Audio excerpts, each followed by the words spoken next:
Hello sa mga tao ng Pilipinas! This is Bella, your mom of one as a content creator for my mini vlog. So for today's video nga guys, samahan nyo nga kami at pabugto nga pala kami. Alas 4 na nga pala dito ng hapon kaya hindi na mainit at sinama na nga din namin si Zachary Josh. Dahil ang balak nga sana namin ay maliligo nga kami ng ilog dahil sobrang banas nga. Pero hindi na nga rin kami nakaligo ng ilog dahil nga silim na nung kami umuwi. By the way, wala din naman nga kaming ginawa sa bugtong nagpagupit nga lamang si Mahal. At nagpakuha na nga din ako ng mangga dahil ilang araw na nga ako nagkikrave sa mangga.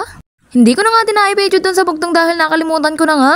By the way, eto nga pala yung tulay papunta sa bugtong na ang ilalim nga niya ay ilog. Mga panahon na wala pa nga yung tulay na yan, dyan na nga kami dumadaan sa ilog. Dahil wala namang ibang daan kung hindi ayan lamang. O di ba'y kawawa nga yung mga motor lalo na kapag bumabaha. At eto naman nga yung simentadong daan din ni Pabugtong. By the way, ma-share ko nga lamang na hindi na nga sana kami sasama dyan kay Mahal Pabugtong. Dahil wala din naman nga gagawin doon ay mas maigi pa magpahinga na lamang. Etong si Mahal lamang naman pala ang mapilit at bibili nga daw kami ng isda. By the way, pauwi na nga din pala kami dito. Tingnan nyo naman at silim na. Pero dadaan nga pala kami dyan ng Kabasingan dahil bibili nga kami ng isda na gulyasan. Etong si Mahal nga ikala namin naglilihit, nagkikrave nga daw siya sa isdang gulyasan. By the way, nakadaan na nga din pala kami sa Kabasingan at nakabili ng isda. At alas 7 na nga pala din doon ng gabit etong at si Zachary nagagawa daw siya ng lambat. Tutuwa ka nga sa batang ito dahil napakadaldal nga niya. Bawat nga may makikita dyan sa bata na yan, sabi nga di baka mag-away. Paano ba naman kasi sobrang daldal nga niya? Kahit sino nga tao dyan ay talagang gusto nga niyang kausapin. Kahit hindi nga niya kilala ay talagang todo kwento nga yan. By the way, eto nga palang araw na to ay Valentine's Day. Eto mga oras na nga na ito yung napatulog ko na nga si Zachary Josh. Dahil mag-ainom na nga lamang daw kami ni Mahal dahil Valentine's Day. Pabor na pabor nga yan sa kanya dahil batikan nga yan sa pag-iinom. Dahil imbis nga na bulaklak at tsokolate ang ibibigay sa akin ay mojito na nga lamang daw.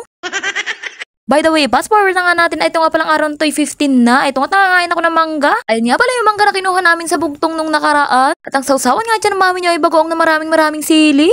Ilang araw ko na nga itong kinikrave kaya craving satisfied na naman ang mami nyo. Para sa kaalaman po ng lahat, hindi nga po ako naglilihim at takaw lang po talaga ako sa mangga. By the way, ngayong tanghali nga po ay umuulan na naman kakainit lamang. Eto na naman si Ulan. At eto naman nga kaming dalawa ni Zachary Josh, dito nga lang kami sa kwarto maghapon. Dahil minsan nga pakiramdam ko'y pagod na pagod nga yung katawan ko kahit wala naman nga akong ginagawa.